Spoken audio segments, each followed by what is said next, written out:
Hello, everybody. Welcome to the Witches Movie Coven. We would like to say thank you to Patty and Jason, who are not here. They are off being busy and fabulous and doing wonderful witch things, and I'm sure we'll hear all about it next week. But we have some beautiful ladies here, some that I met in person, one that I have yet to meet in person. Heather, I'm talking to you. I will meet Heather in person, but I'll start with you. Heather, how are you? I'm doing great. I'm here looking forward to a show. You don't look like Patty, but you are playing Patty tonight, and you're doing a spectacular job starting out. I am. If you're not used to watching the show, I'm Heather Greene. I'm a film historian and a witch, and I wrote the book Lights, Camera, Witchcraft, all things witches and movies. So I'm looking forward to talking about, there's my book. I'm looking forward to talking about our movie tonight. And speaking of things that you have done, I got this lovely little gift in the mail. Can you see? I love this little thing. Can you tell us about this lovely little thing? Sure, I can. Well, I don't have my phone with me to demonstrate, unless you have your phone to demonstrate. I have my phone right here. Oh, there you go. So it is a phone holder specifically designed for the witch person, the witchy person, or someone who likes pentacles, and it's great for the desk, and it's also great for travel because it comes apart and you can take it everywhere. That way you're not holding it constantly or leaning up against books. So this is our little design on the Bewitched home, where we make gifts and home decor for the discerning witch. Yep, and you should definitely check it out, as well as all of her books. If you are interested in anything that is film related, anything that is witchy, Heather Greene is a fount of knowledge. I am always astounded at the amount of research that you do. And then you're welcome, of course. And then we go to Ms. Courtney Buckley. Hello, Ms. Courtney Buckley. That's me. Hi, how are you? I am well. How are you? Listen, long time no see. I know, it feels like it was 20 years. I know. In reality, it was several days. I got to finally meet you in person. In the middle of the night, I might add. It was the middle of the night, which is the scariest time to meet me. Is in the middle. I was coming off the scariest part of my road trip adventure, where I drove through white-knuckled and screaming Times Square in the middle of the night, and in a rental car nonetheless, so I couldn't run people over. And it was terrifying. Now, what was scarier, Times Square or the Villisca Axe murder house? Listen, that's really a tough one. I'm going to say the fact that I still have yet to sleep with the lights off or without nightmares. I'm going to have to go with Villisca, but just by a hair. And I don't know if you guys can see the awesome shirt that I'm wearing, but the Axe Ham of Villisca shirts have come in. Now, there is a story behind that. For those of you who have not seen Scared and Alone, Ms. Courtney Buckley, why don't you tell us what that represents? Well, so at the Villisca Axe murder house, obviously this terrible, terrible crime took place. The killer, after killing all these people, sat in the kitchen, made a meal. There was a side of bacon out that he seemed like he was going to make a meal with. So when we went to do Scared and Alone, I went and, I was going to replicate this final meal at the table towards the end of the show. And I got ham because you can't eat raw bacon. So I got the ham and I put it in a bag and I forgot it. And then, I got all set up in the house, went back out, got the food, brought it back in the house. Chaos ensued. If you haven't seen the episode, watch it. But then at the end, I go to set up to eat this ham and the ham is gone. And I had been not myself. You'll have to watch and see. I had been not myself. And so I was very angry about everything, but I was irate about the ham and I would not let go of the fact that the ham was gone. So on the back of my shirt, I don't know if you'll be able to see it. It's my famous quote of the night, which is, "Where's my ham?" So you can order these delightful shirts on mysterycontrol.com. It says the Axe Ham of Villisca, and that's how we commemorate that, trauma that we all went through. So it was definitely trauma, but then you got to come and you got to see me in the middle of the night, and then we talked about the other painting that is there, because after the Axe murder house, she went to the Allegheny prison jail thing? Yeah, it was the Allegan County Historical Society and Old Jail Museum, and you painted the creature of my nightmares without even knowing that it was there. That would be this friend right here. Its eyeballs. There was this dummy in the solitary confinement cell, and it was wearing a horrific mask, and it had like glass eyes, and one eye was looking at me, and one eye was like flipped underneath. And they made me go in the cell with this horrible dummy, and I'm sitting there looking at the dummy, looking at the painting on my little teeny phone screen, and I was like, "Wait a minute, this is what you're painting?" And then we all came to the realization it was terrible, and now it lives in my house because your painting is beautiful and I love it. Well, I love you too, and it was so good to see you and meet Yes. you. And I'll see you next week too. Right? I mean, no, Yes. like this week. Like tomorrow, I think. Tomorrow. It's tomorrow. So I got a double portion of Courtney. And speaking of double portions and being bosom buddies, I'm going to introduce you my very dear friend, Ms. Brandi Graber. Brandi is one of my longest friends. I won't say she's my oldest friend, but Ms. Brandi is one of my longest friendships.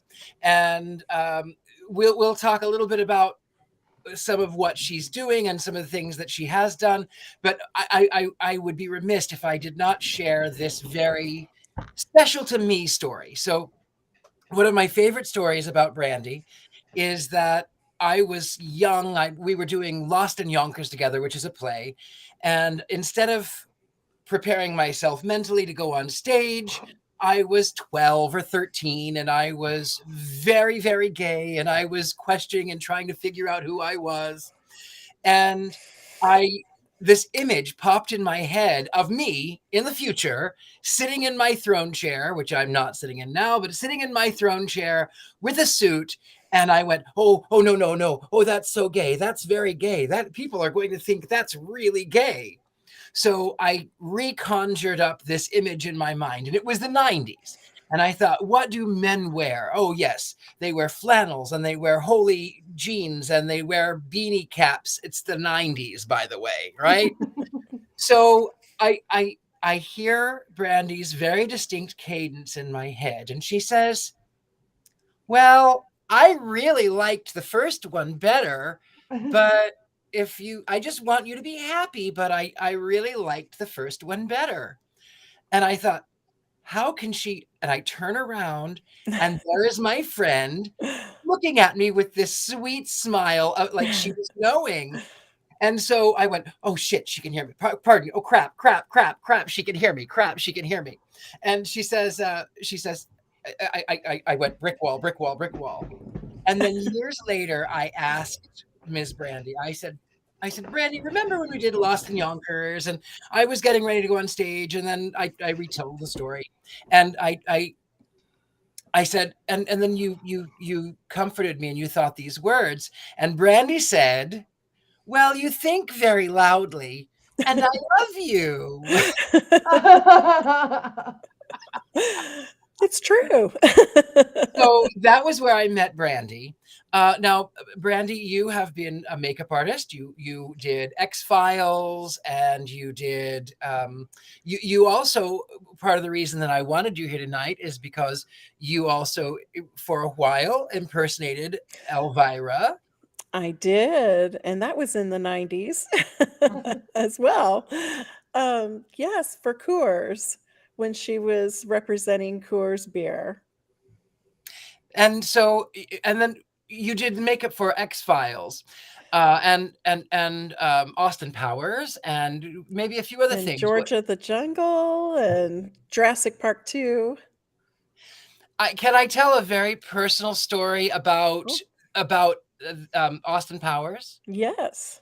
So, well, actually, maybe you tell it better. But it was she. Remember the fembots? That's the story I'm telling you. So you tell that story, Brandi. Well, we had cast a woman's chest for the fembots, but for whatever reason, the director didn't like them, and so he looked at me and said, "I want those." And cast my chest instead. So my chest it's the fembots when the guns come out. and start shooting.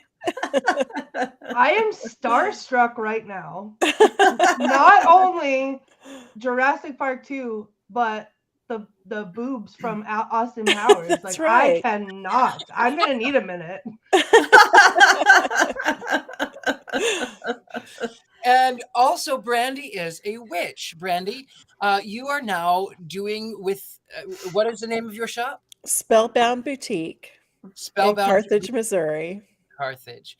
And now, because you are a witch, do you do readings there? Do you do spells there? What else do you do in the shop? Yes, we make mojo bags, and I teach tarot classes, and I'm teaching a Magic 101 class right now. Fabulous. And speaking of magic, maybe it's time we start talking about the reason that we're all here. Elvira. Something. Hearts on fire. Hey. That's a different Elvira. Elvira, Mistress of the Dark. Heather, I will start with you. Since you are the witch historian on movies, let's start with you. Tell us what you know about Elvira. Well, I don't have, Elvira was around and popular when I was young. And so I personally was not focused on her. I don't know too much about her particularly, and she's fantastic. Everything I do know is she is fantastic.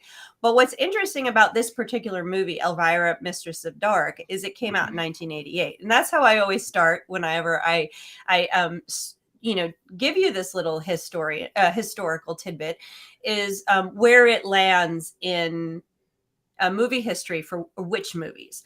And so it's 1988. So we go back all the way to that period of time. This is the very beginning of the second wave of popularity of witch movies. It begins around 1987, 1988, and then it goes until the late 90s. And so this second wave is caused by the satanic panic, which I've spoken a lot about on this show. It's that fear of satanic ritual abuse of children, witchcraft stuff. So the interest in witch films at this period of time is very different from the 1970s, very different from the witch wave we just went through. This was a time when people were afraid of witches, but or satanic stuff. So you had a lot of things. 1987, 1988, think Witches of Eastwick. Okay. So what's interesting is, though, at the same time as you had some of these horror movies start to spin up, witchcraft and occult related movies really start to get popular, you also had comedy. Okay. And so what happens is Elvira's movie comes out right at this time and becomes popular part of these comedy witchcraft movies. And there's a bunch of different ones, but specifically sex-based comedies. I call them those sex witch comedies. So another example of this, which I recommend watching, is Love at Stake, which has a very similar type of what I call them vamp witches. It's definitely a trope for the type of witches. And Elvira is most definitely a vamp witch. So she is, Love at Stake has one played by Barbara Carrera. She plays a witch called Faith Stewart. Similar, very Elvira, give you very much Elvira vibes. You also have a movie called Four Rooms. So fun to watch if you want to watch Four Rooms. The witch part of it is only the first segment of the movie. Madonna is actually in that one. And it's really kind of a fun, again, these are what I call sex comedies. It's definitely involves witchcraft in terms of these vamp witches, these sexy witches.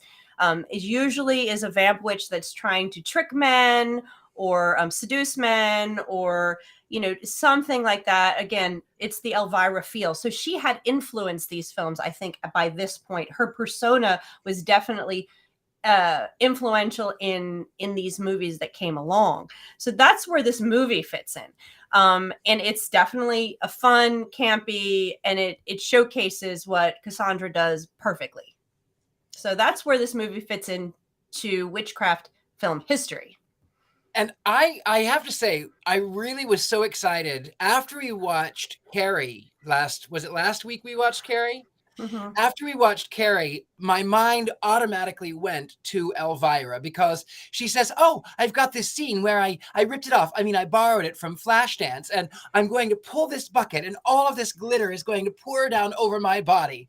But like Carrie, the bucket is not what in Carrie, she's not expecting it at all. But in Elvira, she gets tar and feathered.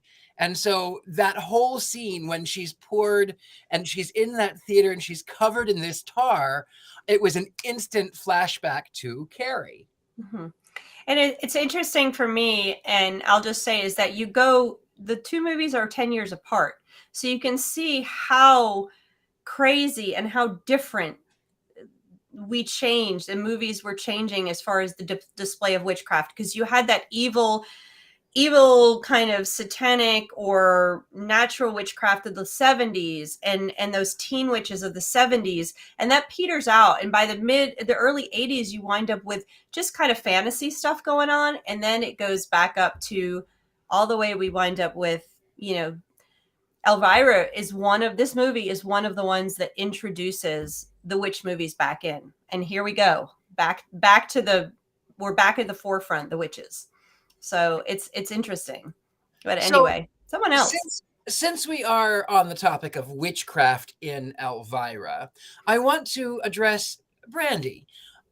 You happen to love Elvira with good reason. I love Elvira. In the witchcraft realm, what stands out to you in the world of Elvira and witchcraft? Well, that her mother was a witch. And then obviously her uncle was a warlock or a sorcerer of some sort. So that stands out to me the most. And that did it skip Elvira? Did it skip herself? Because she says, "Oh, I can't get my ring to work," at one point in the movie. So I'm very interested in her mother as the witch. My mother was a witch, so that interests me. That's a very good point. Courtney, how about you? What in witchcraft in Elvira stands out to you? I think the scene for me was when it was the cookbook, the recipe book, and she cooks the casserole, and then they go to eat it, and then it comes alive. And I was like, up until then, honestly, this was my first time watching this movie tonight, and I knew who Elvira was. Like, I knew what she looked like. I didn't know anything about her. I had never seen the movie, and up until then, I was like, okay, so this is a movie about her boobs, basically. Yes. I was like, I don't really understand why we're watching this. Like, once again, I'm in this mode of like, am I watching the wrong movie again? Like, I don't know what's going on. And then the thing comes out of the casserole, and I was like, there it is. And then it was on from there. Well, for me, there's a lot of magic in this film, and there's on a personal level, my sister, who has always been very sort of evangelical, very Christian, very she was obsessed with Elvira, obsessed. And she said that one day when she goes to heaven, she wants to look like the combination of Dolly Parton and Elvira. And I even as a kid, she had these comic books, and I was so fascinated by the Mistress of the Dark. So there's a little bit of that magic, but then in a very real, personal, real world magic, and being someone who is slightly macabre, someone who is also kind of sexual, maybe, who am I kidding? I'm a lot more than kind of. But anyway, she goes into this small town, and the way that she is, I want to say received, but that's not the word. She was not received. Yeah. And it was a fight, even when she's driving from, she's dealing with the man who buys the station, who only sees her as a nympho. And he makes very lewd comments about her, and she just wants to be left alone. And then she goes to Falwell, Massachusetts. And of course, Falwell, we know, is Jerry Falwell. And the moral majority. And so for me, the magic is palpable in a very real case. Mm-hmm. Can I just say, I feel like I've been on a streak lately of not enjoying the movies that we've watched. I've not been on the Wands Up team. So going into this, seeing that first scene with I had no idea what was happening because again, I didn't know anything about her. And I'm sitting there like, okay, what is this? Like, here we go again. Like, can I just make it through one? Like, can I be a positive person? Maybe. But then the literal minute she started talking, I was like, okay, I know what I want to be when I grow up. I loved it. Like, so this is I took notes on all my favorite parts. Do you have quotes? I do. Can you give us a quote? Yep. The first quote, the one that made me get up and get my pen and my paper, was when the guy said, "Hey, baby, I've got something to show you." And she looks him dead in his eye and says, "Sorry, left my magnifying glass at home."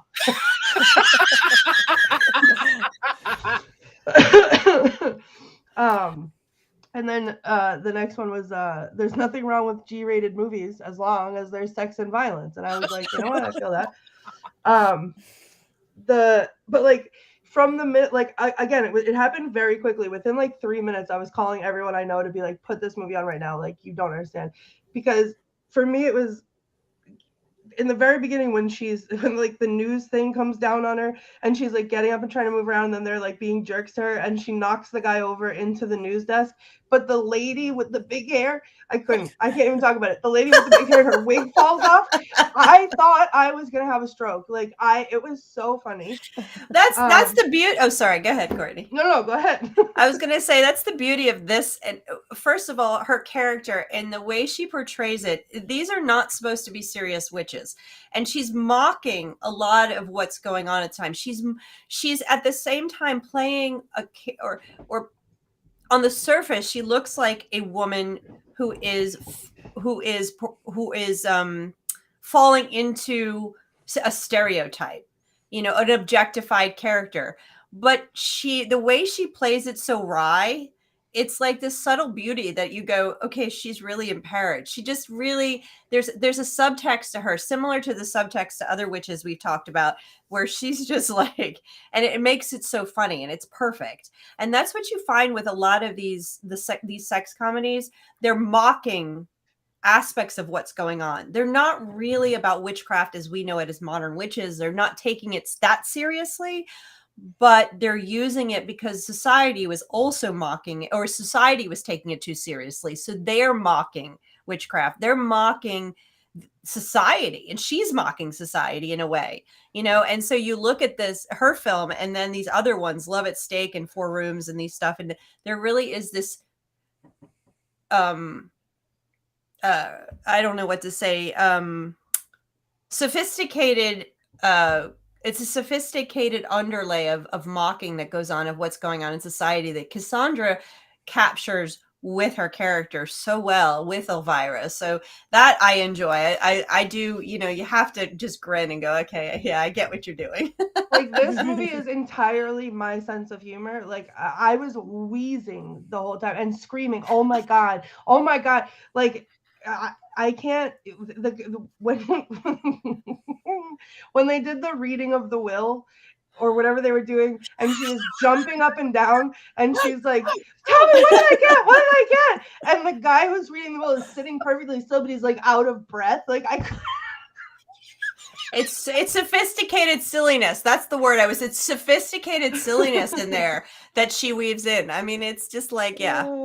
And the fact that like horrifying lady's name was Miss Chastity Pariah. Like, that was exactly what I was about to say. Yes. Is that she's my favorite side character, and I love how that she says, let's not call names. She's a woman of what does she say? She goes on to say she's a purveyor of pulchritude.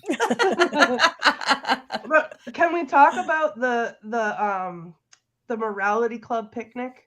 Because I think that's my favorite scene in any movie ever. Because first I noticed the sign in the back and I was like, oh, okay. And then she brought the casserole and I was like, here we go. Like, the thing's gonna, like, they had me totally exactly where they wanted me throughout this entire scene. And then the slow realization as they're like, and I was like, it's gonna happen. It's gonna happen. And whenever the dude, he was like, he picked up the sausage and he's like, remind you of anything? And then she holds up the taco shell. They're at a picnic and she's got a taco shell and she's like, remind you of anything?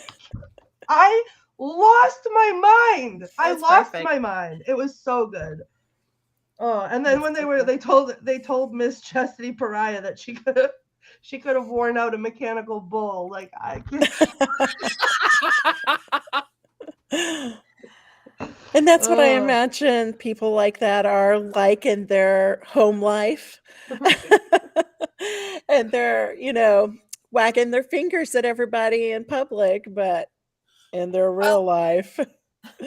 there is something to that, Brandi. And even now, the number one thing that the GOP is obsessed with right now is the bits of other people, the private bits. So it's like one is obsessed over something for so long, you begin to wonder, why are Right. you obsessed over this? Exactly. And getting back to the idea of this, the subtleties of this film, they chose Massachusetts on purpose. Again, you wind up with, and I talk about this in my book throughout, is Salem, from the beginning. Salem captivates the American audiences from the beginning of Hollywood film. There's the most amount of Salem-based or Salem-inspired films were actually in the silent era.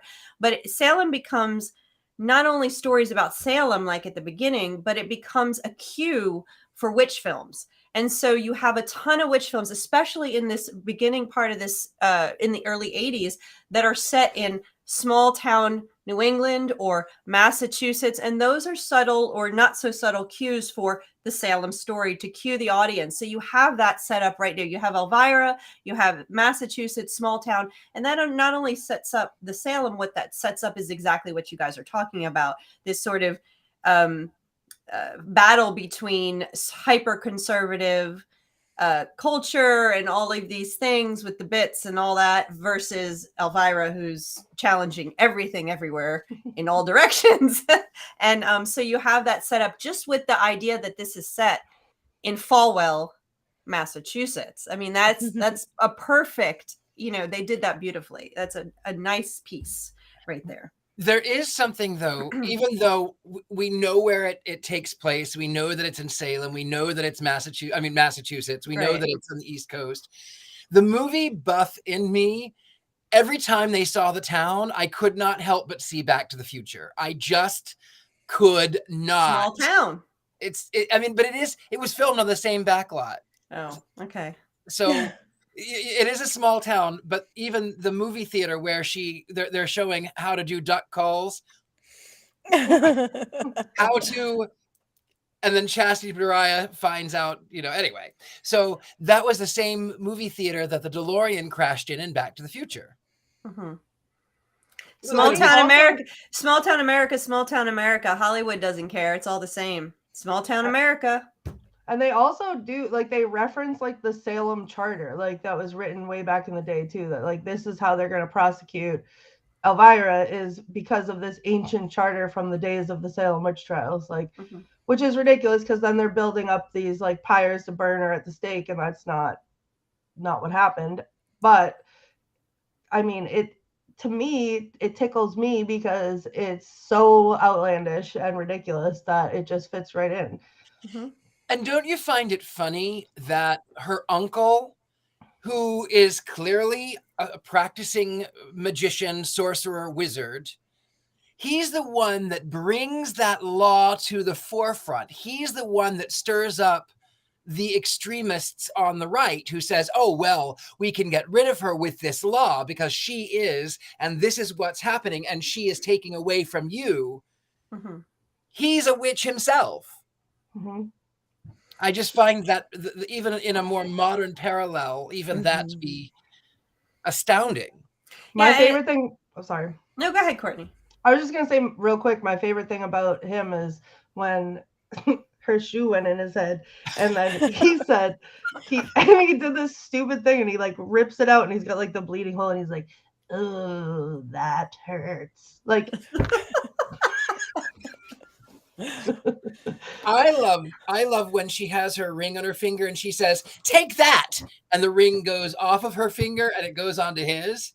And that, for me, you have to be very careful in witchcraft. You have to be very careful what you ask for. She was trying to say, I want the ring to do something to you, but she said, take that with the ring. So when you are practicing witchcraft, be very, very careful what you say, because the universe, the energies, the gods, the goddesses, whatever it is that you are, whatever your practice is, they don't care.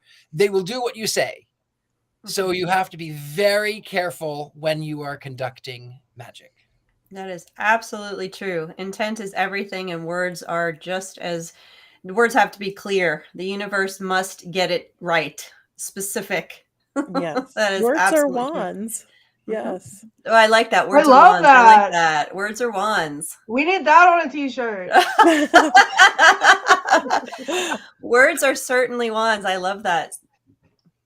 So Yeah, they do have a lot of power. And you know, even getting back to the movie, the words having power, it was the written word of a 300-year-old law that sort of is the downpouring. And then what I find to be so peculiar is that they have her, they're about to burn her at the stake, and her beautiful white milky flesh is about to sizzle. I think that's a line Yes. there. And so then, of course, it's a 30-year-old film. If you haven't seen it, you know, spoiler alert. But so she gets her hands free, and she calls up to the heavens, and it begins to pour down all of this rain, and it puts out all of the smoke. And then instantly, these people who were out to kill her, it was the proverbial damper of nope. And I sometimes wish in my own world that a little bit of rain would just do the same thing. It would those people who leave tracts in my car or they get offended. They don't want to park by me because there's a devil on the dashboard. You know, I wish that there would be a little bit of rain that would maybe make them not be so uptight, I guess is the word. Yeah, so encompassed in what you just talked about the movie are the two things that I wrote down on my list in capital letters, which would be number one, the priest who comes into the cell, and I don't, spoiler alert, whatever, but he comes into the cell and she's like, oh, finally, someone reasonable. And he's like, may the gods, and then he's like instantly like, I was like, what? It was so good. And then when she's on the stake and she's like going back in her memory, and then there's little baby Elvira, like I screamed out loud with her hair and the little makeup, and she's a little baby, like so good. I think it's fascinating that, you know, to me is you know, this movie is not one that's going to be known like a Godfather or like one of the best American movies, but it has a character in it, Elvira, as a witch or as a female empowered figure character, as someone who is subversive to the mainstream. And in this movie, she is hitting against a major trend that was happening in society, which I talked about, the Satanic Panic. That was iconic. I mean, and what's amazing to me is that she is not, I think the younger generations right now don't really know who she is. She is not lasting the way the witches of, let's say, Hocus Pocus have. People know who they are. She isn't lasting the way some of, like, the Wicked Witch of the West, some of these other witches. She doesn't have that same, and that's fascinating, because if you really dive into the work she did and you pay attention, yes, it's silly, yes, it's campy, but she was using comedy really to hit hard against some of the stuff that was going on, and she's like iconic. There's nothing like Elvira, and even I wasn't a fan. I mean, I wasn't a fan. I wasn't against her at the time. I just wasn't paying attention because I was, younger, but now looking back and doing research, she's an icon that in terms of witch films and in terms of just American culture, she's amazing. And I'm sorry. No, that's it. That's all. I'm just singing her praises. For me, again, I talked about at the top of the hour, my sister who was so evangelical and was so obsessed with Elvira.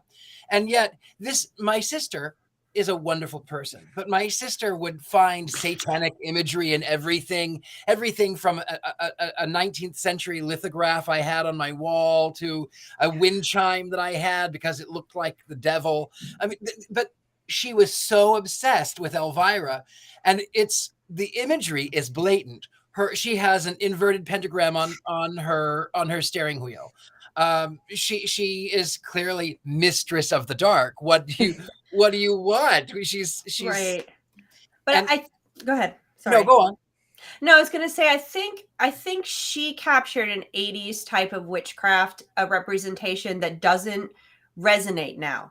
I think it's a combination of her being very buxom, which does not happen in movies now with strong women.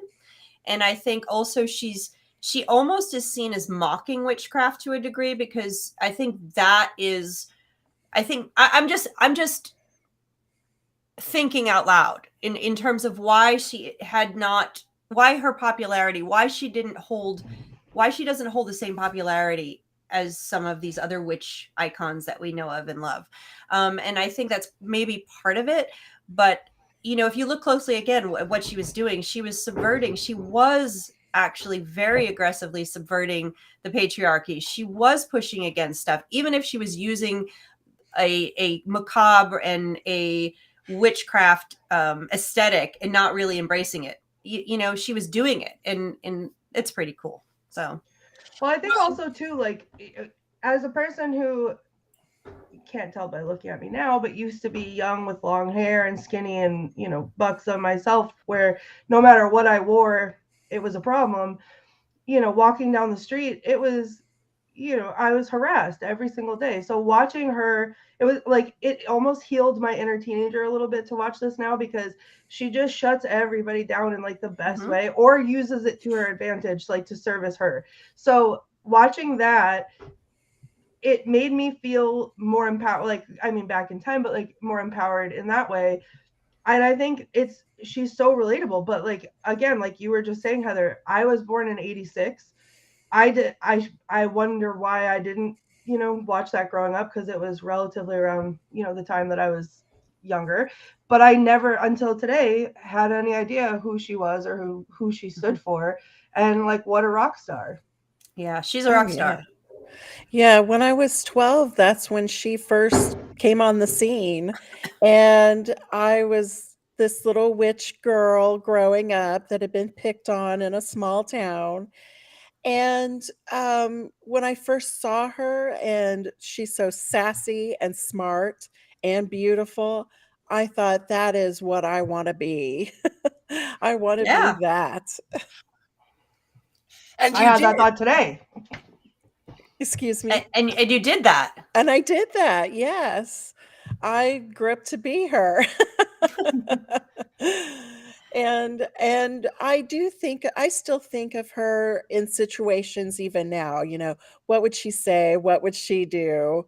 In my little small town, she's still a big deal. Everybody still knows her, who she is, and thinks she's just the bee's knees. I think there is something too about, though, the being in the satanic panic. I grew up, as you well know, I grew up in the evangelical movement, and it was the mid 80s. I got to celebrate Halloween one time.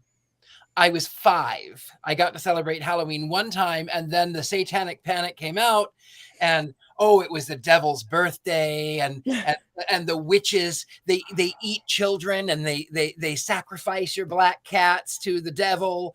And I couldn't even watch the Smurfs. And my sister, who loved Elvira but was so caught up in the satanic panic, would not even, she even told me that He-Man, the evil that was He-Man, was going to rub off on me. Now as an adult, I go, wait a minute.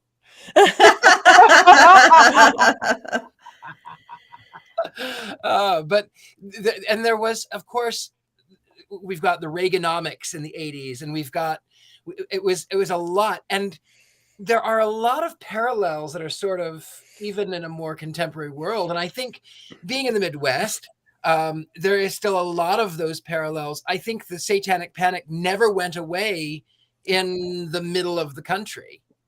To a No, degree. it's still strong, sadly.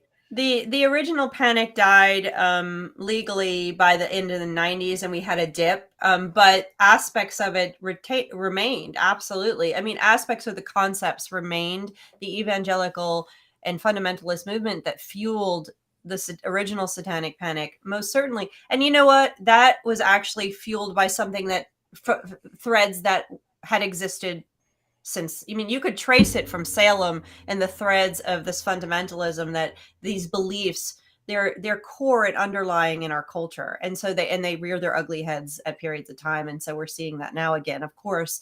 I'm about to write another article on this. Actually, I'm researching it. So, and I've written several articles on that, which you can find links to on my website if you're interested in learning more about the Satanic Panic and how that played out in the 80s.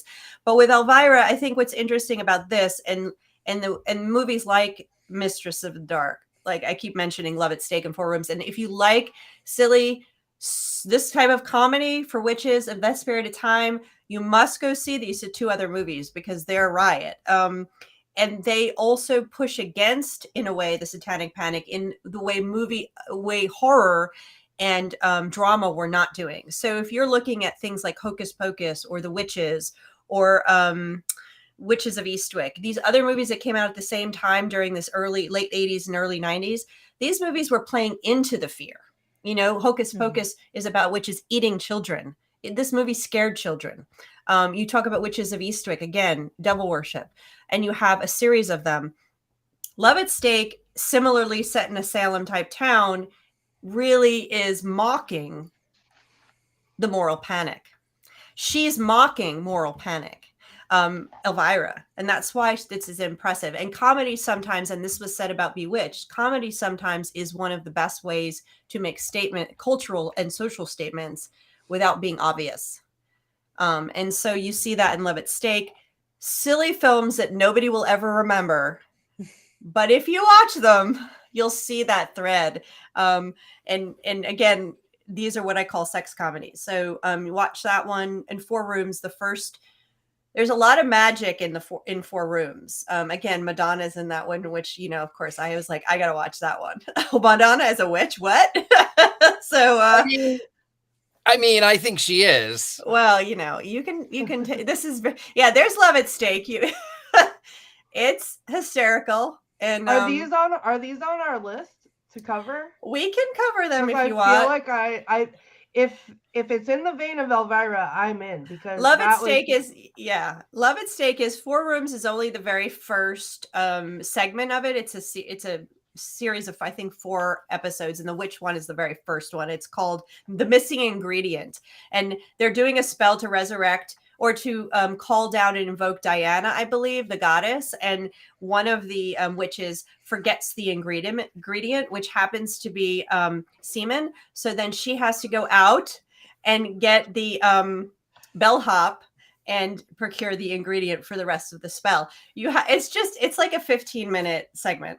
So like I said, this is in the vein of the Elvira movie. There's like several of them. I'm literally looking at where I can watch it when we get off of here. Right? Love at Stake. No, Pluto. It's on Pluto. Okay. Four Rooms is on Pluto. So these are fun light comedies that use witchcraft at this period of time. That, again, Four Rooms not so much, but Love at Stake and Elvira, they push against the Satanic Panic, which is notable for this period of time. You know, I don't remember the Satanic Panic very closely, but this is when I personally got very interested in witchcraft. So I'm sure the Satanic Panic led to my awareness of the practice of witchcraft. And, you know, I did at one point go legend tripping, and I will admit that we went to this place in New Jersey and drove around backwards 3 times at midnight trying to see if we could get the devil to rise up in the middle of the upside down cross tower. And did you? As soon as we drove around the 3rd time backwards in the dark without lights, we got out of there so quick we didn't look back to find out if we had done it. So, But it's called Devil's Tower in New Jersey. It's in Alpine, New Jersey. It's a famous site that has all kinds of lore and lots of teenagers trying to legend trip that it's really an upside down cross and you got to go drive around at midnight 3 times. But anyway, it's still there. But I don't know if we did or not. I was probably driving through that when I learned that I had to drive through Times Square. You know, maybe. Did you wave? Hey, I know who brought you back. That was what I was doing. Anyway, go ahead. I was going to say in the Midwest, there's the spook light. Yes, we have the spook light. And if you drive down this certain road, the Devil's Promenade, I think they call it now, you will see the spook light. It'll come down the road at you. Wow. That sounds suspiciously like a UFO, and I'm out. I don't want anything to do with that. During the 80s and 90s, from what I understand, it would because of the Satanic Panic. I don't know, it's not my area, but legend tripping for teenagers was a huge thing. So people would try to do, spook lights and going to cemeteries to do certain things you had to do is huge. You'd find it, and that's really what eventually led to, or was the background behind the Blair Witch Project was a legend tripping thing. So it was a big thing in the 80s and 90s. I think the Satanic Panic was part of that too. So we did it. we had it when I was like a teenager in the 2000s too. Like it was like a local legend with the called the seminary, and the nuns Satan worshipped and killed a bunch of kids or something, and so the tree glows red, and if you drive past this like scary dirt road and you'll see the tree glow because it's an active seminary, so like sometimes nuns are actually walking down the street and then we try not to crash into them because we're terrified, and you see the red glowing light, which is really an exit sign, but like everyone gets too spooked and like tries to drive away real fast because the devil's coming. Like that was still heavy in the 2000s. Yeah. I did a video a couple of years ago, an hour outside of Los Angeles, up on this mountain. It's called Satan's Castle. And the funny thing is, I'm going to tell you, now there was a whole Satanic Panic thing. They said that there were priests and nuns who were trying to take children from this tower to the nursing. It was, I don't know, some weird convoluted story. And they said that the devil built the tower in the middle of the night and all this crazy lore. But I will tell you, I drove my car, Mr. Satan. I drove it up the mountaintop. I dealt with my my fear of heights. I had to breathe. But I got up there and my video started acting up. My fellows here, their voices were manipulated. They sounded like they were actual devils. So, that maybe there is something to these things, and maybe they were enhanced by the Satanic Panic, much like Elvira was enhanced, pushing back on the Satanic. Absolutely. Can I sorry. No, go ahead, Courtney. I was just going to say before we're getting close on time, but I have 3 more notes that I wrote down that I just wanted to revel in with you guys because I love them. When she threw the leeches at the guy that was trying to come on to her, and the leeches were squeaking, first of all. And then he was so afraid of the leeches that he fell back through the door. Like they're just leeches. But that to me was hysterical. And then at the end, the dog in the neck brace, I almost lost it. Because that dog was crazy. And I looked it up, and the dog was actually crazy in real life, supposedly. And it bit people's ankles. And that's the best thing that I've ever heard.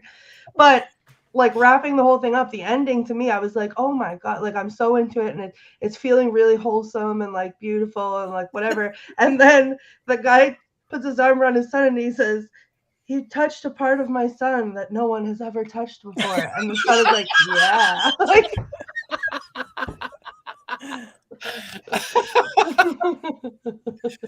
Yeah. So yeah, that was just I worked hard on these, and because I wanted to share. I mean, there are with you guys.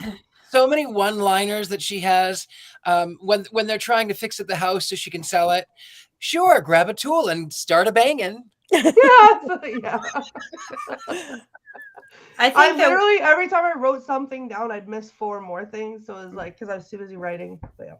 I think the one quote that just came up about Elvira being very beautiful. She is, physically beautiful. She has a a very 80s look, definitely in her, the way she's presented. She looks like a rock and roller. She fits in with the heavy metal promotional stuff that was going on in the 80s that was using witchcraft too. She fits into that whole aesthetic that was happening.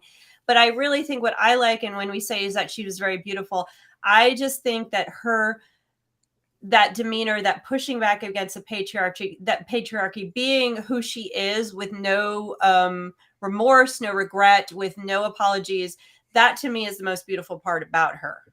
And that comes through in this stupid, silly little comedy, like I said, sophisticated comedy. And I just wanted to ask, I know we're getting close on time and we have to do all of our stuff, but Brandi, I would like to know from you, I'm curious, is what it was like impersonating her. Like, how did that make you feel?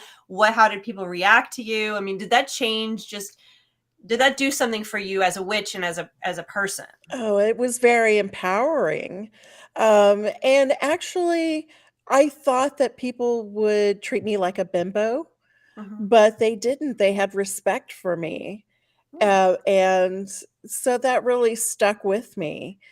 And as a witch, just wanting to be like her and like her mother Morgana. I just wanted to be that empowered and not sorry for who I am. And I've really carried that with me, especially moving back to a small town and creating, witchcraft for now people who are coming here to learn, to not be sorry for who you are. That's I awesome. love that. Yeah. Amazing.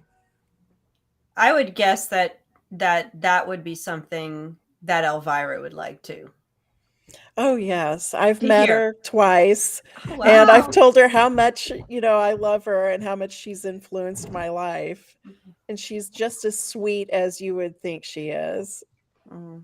That's amazing. Thank you.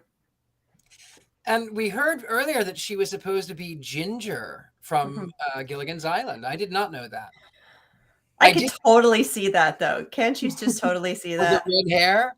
Oh, yeah. You know, what I think fascinating, I know we've got short on time. What I find fascinating is the transition from Morticia, 1938, Charles Addams, to Vampira, who sued Elvira, but now Numi was her name, I think. Vampira. She was asked to be Morticia. They were we're gonna do this show, and she said, no, I don't feel right about doing that to Charles. Let me sort of alter it and create my own, which is why the lawsuit against Cassandra as Elvira failed, because she was clearly borrowing off of Charles Addams, who was borrowing from other characters as well. So, just a little progression, make it your own, I think. Yeah. All right. We have just a few more minutes. So one's up, one's down. Are you ready? Everyone, you can vote at home. I want to see your wands. One's up, one's down. I'm gonna do my wand way up. So I don't have a wand because mine's still packed, but I have a humorous. I'm doing wands up because it's fun and campy. It's very few movies I give a wands down to. It's not a movie that it's my favorite movie Elvira. So it's a wands up just for Elvira and the campiness. Oh, yours is way up there, Courtney. Yeah. Crystal's up. Yes, crystals. One's up. Yes, that's one of my very favorite movies. One's up. Awesome. Everybody is one's up. That's good. That's really good. So I guess now we should go through and we should talk to everybody, see where you are, where we can find you. Let's start with Brandi, since we ended with you. Brandi, where can we find you? You can find me at Brandi Graber on Instagram or at Spellbound Boutique Carthage. And I'm here in Carthage for everybody to come see and get a reading from. I'm going to have to take another road trip, I feel like. Yes. Come to Atlanta. All the spooky parts. Brandi is, again, she's very good. She is the one who reads my cards. So everyone who asks me where I get my cards read, Brandi reads my cards for me.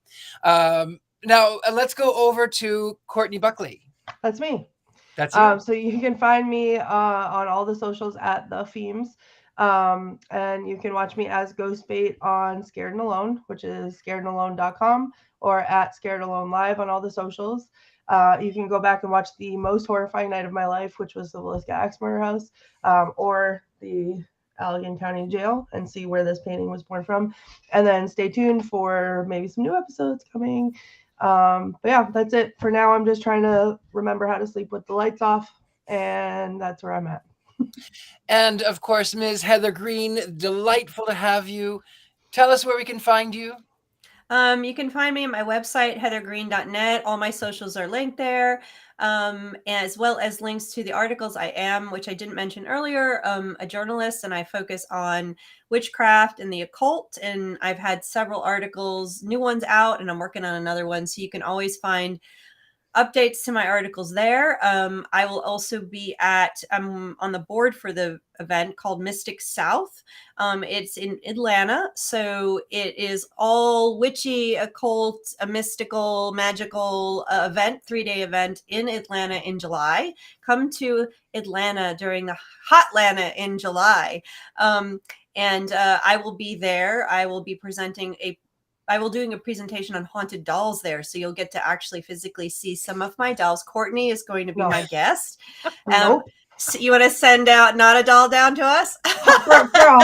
for a hot Atlanta second, I was like, maybe I'll go. And then I remembered about that. And nope. Well, you don't have to attend the haunted doll session, although it is going to be quite fabulous.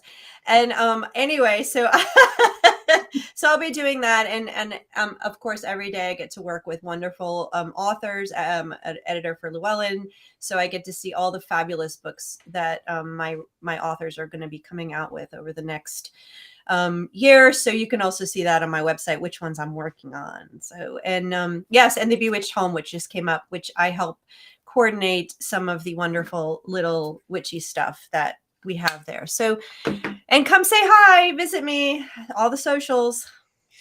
And then you can find me. Thank you, by the way. You can find me. I'm anywhere good gentlemen psychics are sold.